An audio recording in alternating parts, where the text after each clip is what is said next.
सदर Joe Biden बार बार एक बयान दे रहे थे और ये बात कह रहे थे कि इजराइल कभी भी रफा के ऊपर हमला नहीं करेगा। वाशिंगटन जो है वो कभी भी ये सपोर्ट नहीं करेगा कि इजराइल जो है वो रफा के ऊपर हमला कर दे।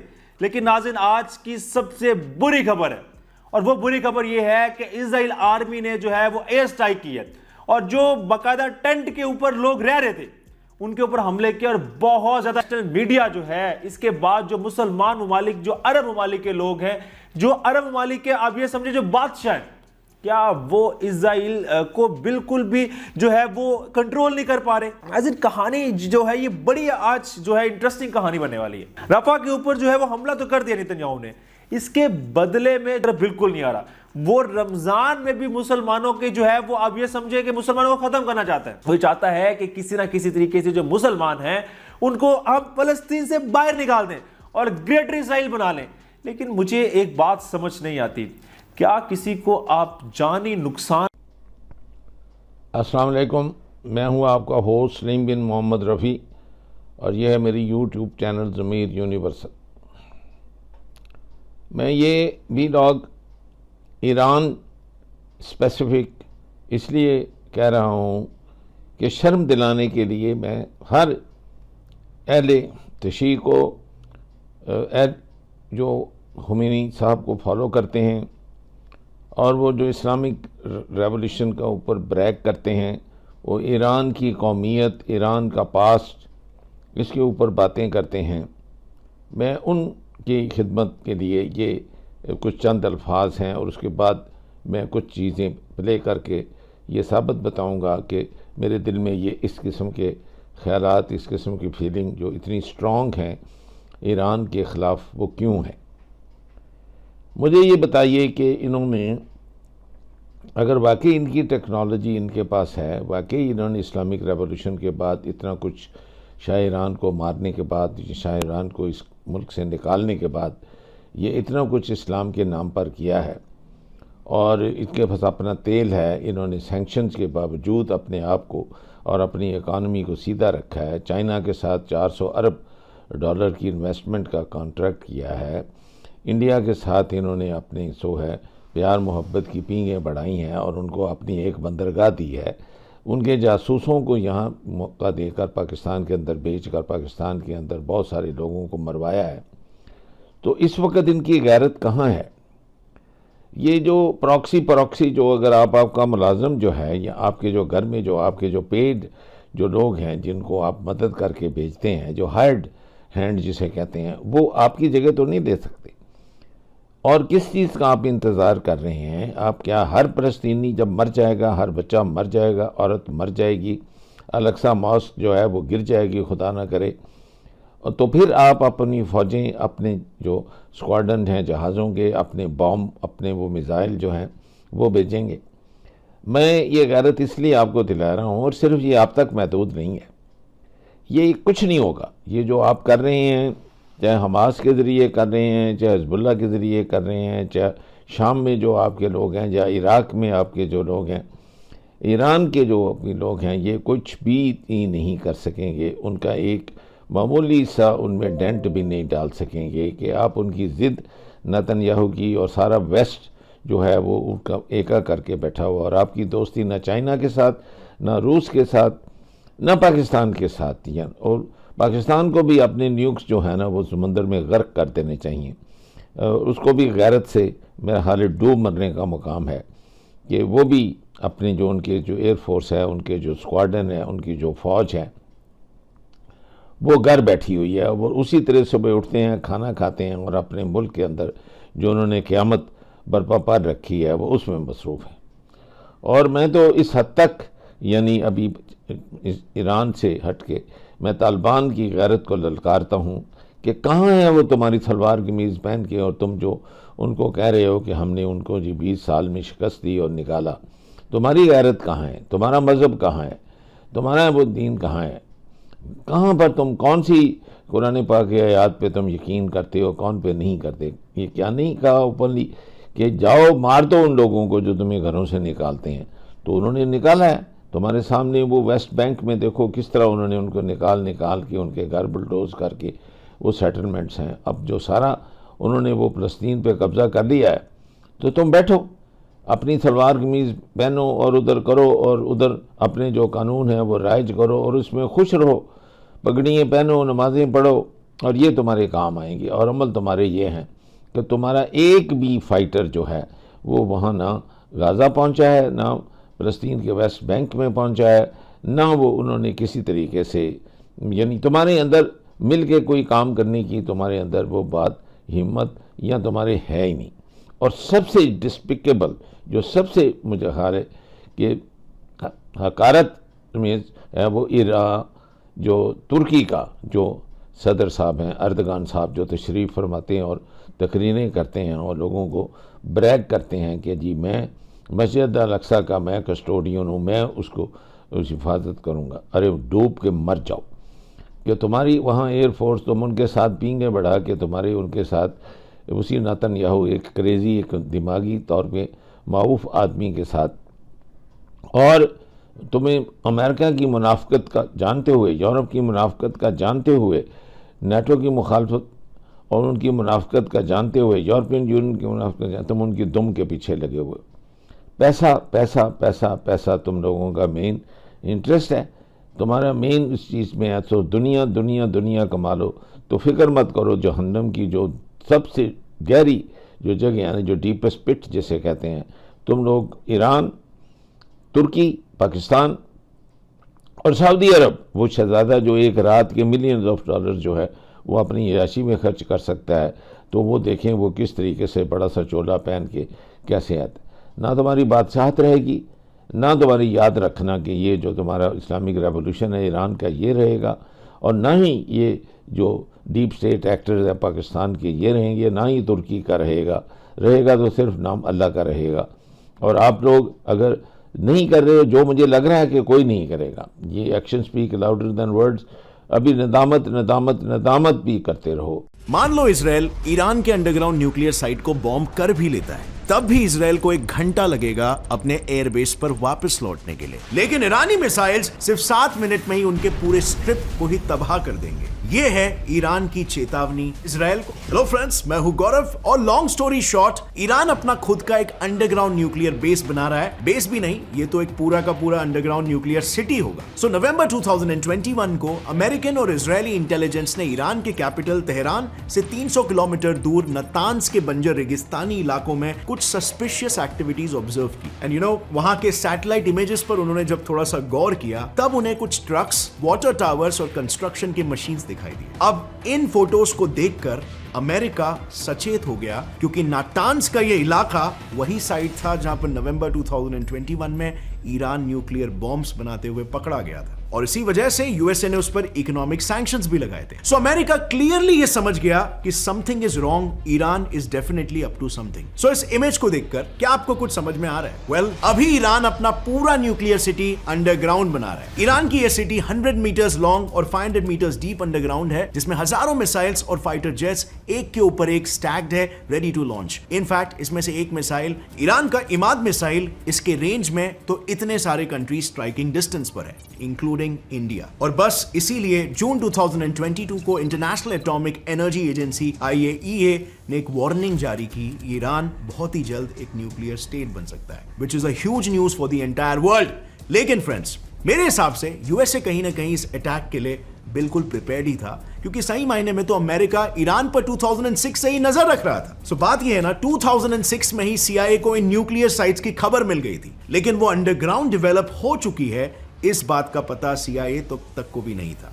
लेकिन फिर 2021 में जब ये सैटेलाइट इमेजेस रिवील हुए, तब ये बात दुनिया के सामने आई, और फिर तो 2022 में IAEA के वार्निंग के बाद ईरान के इस अंडरग्राउंड न्यूक्लियर सिटी के बारे में काफी बातें सामने आई। अब इसमें जो सबसे बड़ी और सबसे शॉकिंग बात है ना, वो ये है कि उन्होंने पूरे के पूरे साइट को जमीन के अंदर इतना गहरा डेवलप किया है कि वो साइट न्यूक्लियर और साइबर अटैक प्रूफ है। अब अमेरिका और इजराइल ने तो इस न्यूज पर ईरान को वार्न कर लिया। यू नो, सिंबॉलिकली जनवरी 26, 2023 को अब तक का सबसे बड़ा जॉइंट मिलिट्री एक्सरसाइज कंडक्ट करके, इस जॉइंट एक्सरसाइज में दोनों भी कंट्रीज ने अपने बेस्ट एयरप्लेन्स को यूज किया, जैसे F-35 और B-52, जिन्हें टनल बस्टर के नाम से भी जाना जाता है। बेसिकली ईरान को बताने के लिए कि अगर आप टनल बना सकते हो तो हम टनल बर्स्ट करना भी जानते हैं। लेकिन अमेरिका की इन धमकियों से ईरान नहीं डरा। उल्टा ईरान के chief of armed forces staff major general Mohammad Bagheri ने तो इसके जवाब में एक वीडियो रिलीज किया जिसमें उन्होंने यूएस इजराइल को धमकाते हुए अपने ईगल 44 नाम के अंडरग्राउंड मिलिट्री बेस को ही रिवील कर। इस वीडियो से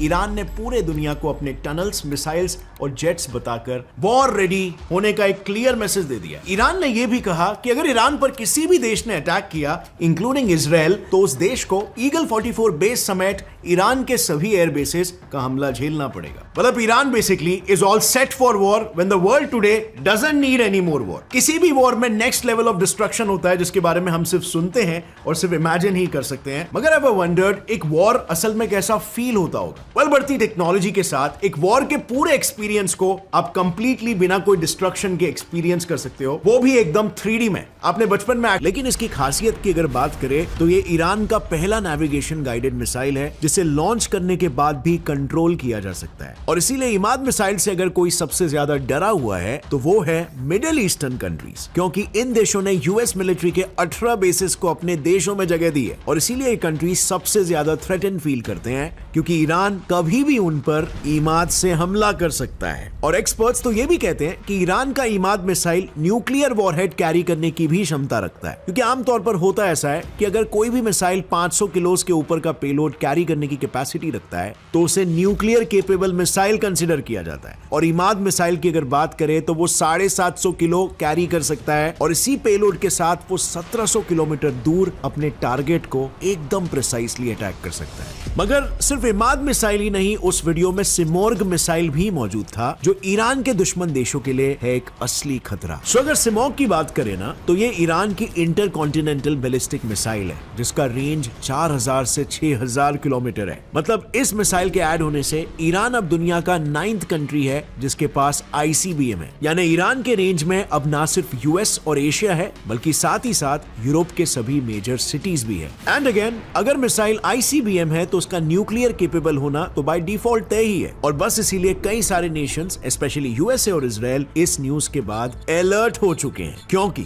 एक तो ईरान और इजराइल नेचुरल एनिमी कंट्रीज है और ऊपर से ईरान से एनिमिटी की वजह से यूएसए और ईरान के बीच भी डिप्लोमेटिक टाइज कुछ खास नहीं है। और ये कहानी कोई आज की नहीं है, ये ईरान और यूएसए के बीच का conflict goes all the way back to Islamic revolution in Iran. तो इस्लामिक रेवोल्यूशन ईरान में शुरू हुआ था 1979 में, जब ईरान में वहां के राजा शाह महमूद को हटाने के लिए मैसिव लेवल पर वायलेंट प्रोटेस्ट होने लगे। अब शाह महमूद ये अमेरिका का एक काफी क्लोज एलाय था, एक पपेट था, तो उसके हटने से 20 years ago, there were just two big players when it came to unmanned aerial vehicles, the US and Israel.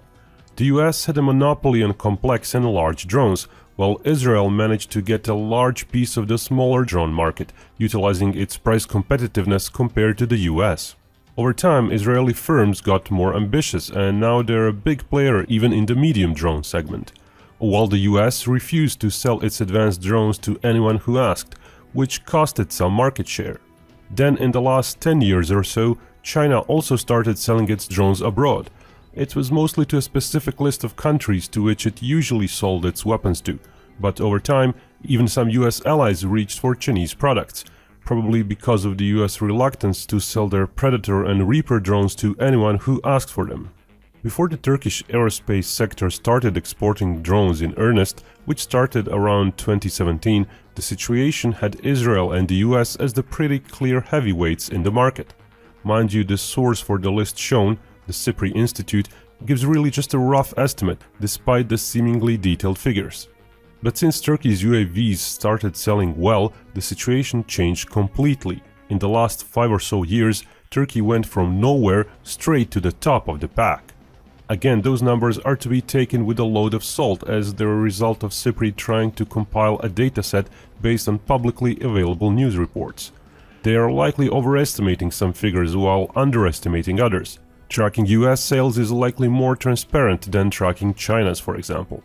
Also, large UAV sales are likely easier to be tracked than those of small UAVs. As far as Binkov can tell, mini drones are not included in the list at all. Also, not all UAVs are the same, of course. Some are very potent, large and expensive, while others are simply small buzzers that don't provide nearly as much worth to their user. If the above list is adjusted so small and less potent drones are subtracted, then one would get this. Certainly a small little thing like the Scan Eagle or Aerostar is nowhere near as capable as a Turkish TB2, let alone a US Reaper or Chinese CH-4. Here's a list of just some of the more popular drones and their maximum takeoff weights. Generally, a decade newer and superior technology can compensate for less mass and payload to a small degree, maybe even offer the same performance as a drone double the weight. But drones several times bigger are still going to be superior. They will offer a longer loiter time over target area, a higher flight ceiling, putting them out of reach of some threats, and a higher payload, which directly translates to much longer ranged sensors and even bigger weapons capability. One can see that the Turkish Bayraktar TB2 drone is situated in the middle of the pack.